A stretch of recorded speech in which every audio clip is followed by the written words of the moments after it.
What's up, guys? Welcome to today's class. I've got a really fun class set up for you guys today. We're going to be talking about the new and popular butterfly fringe. I'm going to be cutting this shorter, but I wanted to kind of show you a preview of what she looked like prior. And then I'm going to section this out real quick. I'm going to wet down just the fringe and I'm going to show you guys how to cut it, and then we'll blow it dry. I'll show you how to blow it dry as well. Definite technique that you can use right away in the salon. We've got new combs on our website, so freesaloneducation.com, you can check them out. This is the 701 comb in a metallic. Really love this, it's a meta pink. And then we have the white 705 comb also available. Great for sectioning, dry cutting, texturizing. Love the wide teeth on it. So I've got my precision comb. I've also got my kind of texturizing curly hair comb that's good for all that stuff. Now let's break down sectioning here. Sectioning is probably the most important part because you don't want to go too far back on the head, because what will happen is your fringe will become part of this little sideburn area and now you've got a problem, right? So you want to make sure that your sectioning is right. What I'm going to do is I'm going to go straight up from her ridge of her nose. So right here, I'm going to go straight up through. So I'll comb this back. Work straight up through there. And now her hair wasn't styled like that, right? Perfectly in the center, so it's gonna fight me a little bit, but that's okay. Now, I've got my center parting. I put my comb on the head, and where that comb starts to rock a little bit is where the head starts to bend. And where the head starts to bend is where you want to section off the fringe that you're gonna be working with. So I check where is the bend, and then that's where I take my section. So I'll go here, and then I follow it to the hairline on the opposite side. So take a look at here. See how this line on the side of the head works its way straight up from the hairline up to that point where the head starts to move forward. Now, why do I section it where the head starts to move forward? The biggest reason for that, throw clips around for you guys, put on a show here.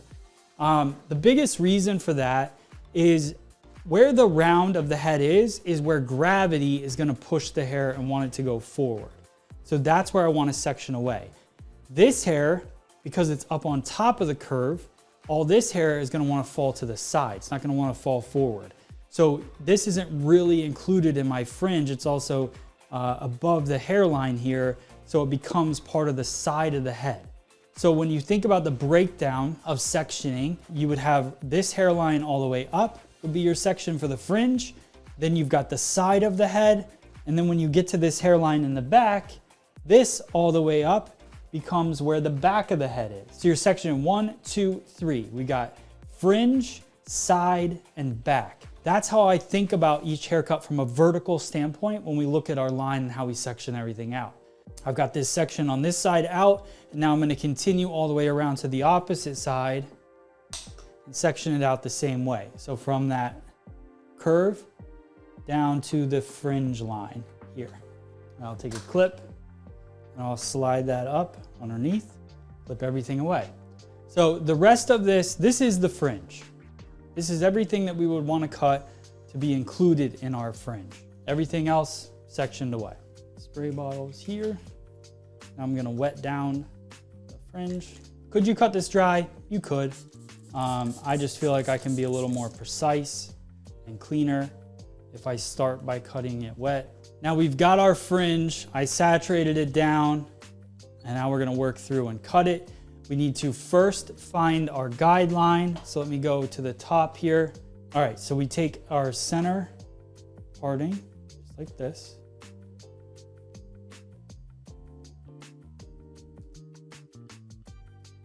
Down just like this. And I'm gonna do something a little bit different than I've done in the past with how I cut this fringe. I want it to be a little heavier in the initial cut. What I mean by that is, instead of coming straight out from the head and layering right away, I want to drop my elevation to build a little bit of an extra weight line. When you look at the curve here in the forehead or kind of fringe area here, if I go all the way up like this, obviously I get 90 degrees. And now that 90 degrees is gonna turn into nice seamless layers. I do want that in some cases of this fringe. I want it to be a little bit lighter. But at the very beginning, I don't really want it to be as light as I do as it gets to this point, which would be considered a heavier point in a haircut. So as I lift this out, I come up to 90 so I can picture it, and then I recomb and drop to about 45. And that's where I'm going to cut my first line and my guideline. That's gonna give me less of a layered effect. Now, we're working with a few sections, maybe 2, maybe 3, of on a curve. All of these, as I lift them, what happens because we're on a curve? It gets heavier and longer real quick because it starts to come around this curve. So the over direction from this curve all the way up to my fingers here is a little bit more extreme.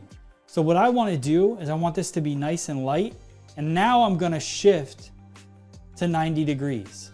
And I'm going to cut it right off this top point. What's happening with this cut here is if I go straight out at this point here and cut it all at 45, that doesn't mean it's gonna have the same effect as it falls through. But I don't want to then go up here, hold this at a 90-degree point off the forehead, and then cut it all the way through from this shortest point here, because that would remove the 45-degree cut that I did as the initial guideline. So I wanna go up 90 degrees, see that 45 underneath it, and I just come to the top end of that 45. There's the other bit from before. And then the last thing I'm gonna do is a little bit of point cutting into that line to soften it a little bit more. We get a nice little feathered look and then some length, which will kind of flow into the rest of the haircut into the back. Now we're gonna do the same thing on the opposite side. So here, vertical section, 45-degree angle. And now I bring all this up. And honestly, I'm gonna comb both sides into the center because then I can really see that 45 or that 90-degree angle on the top, everything coming together. 90 degrees straight up from the head. See those shorter pieces and then some of the longer pieces that fall down towards the side because of our over direction. So now what I'm gonna do, I'm gonna add in a heat protectant. So 2 things we're gonna use. We're gonna use Paul Mitchell Neuro Lift and Paul Mitchell Neuro Prime. So this will create the volume, and then this one I'm using for heat protection. It's our blowout primer. So I can mix both of these 2 together.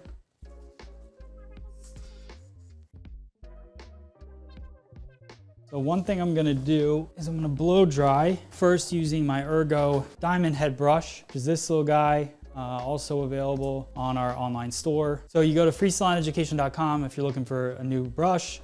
Both the round brushes and this brush that I'm using, you can get on there. I'll take these clips out because now we're combining everything together. I can pull tension, kind of leaf it through. I'm going low airflow, high heat with the blow dryer.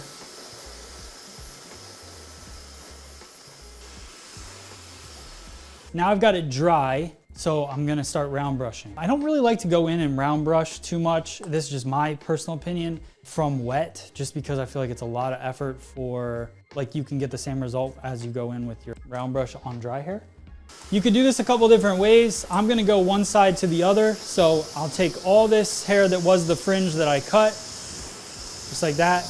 I'm gonna put it back into the blow dryer or into the brush like this. And I'll just work